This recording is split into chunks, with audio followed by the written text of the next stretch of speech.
Rund jede zweite Person schnarcht. Somit ist Schnarchen ein häufiges Problem, stellt allerdings, sofern es nicht zu Atemaussetzern kommt, keine gesundheitliche Gefährdung dar. Jedoch kann vor allem für andere Menschen nächtliches Schnarchen schnell zur Belastung werden. Diese Hausmittel und Tipps können dabei helfen, Schnarchen zu verhindern. Erstens: Schlafposition. Wer auf dem Rücken schläft, schnarcht meist mehr.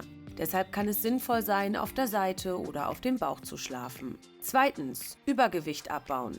Übergewicht ist die häufigste Ursache für Schnarchen. Um Schnarchen zu verhindern, kann deshalb eine Gewichtsreduktion sinnvoll sein. Drittens: Verzicht auf Alkohol und Nikotin. Sowohl Alkohol als auch Nikotin fördern nächtliches Schnarchen. Bestenfalls sollte vom Konsum der Genussmittel abgesehen werden. Viertens: Nasenspreizer.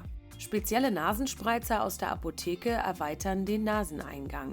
Das erleichtert die Nasenatmung und kann Schnarchen vorbeugen.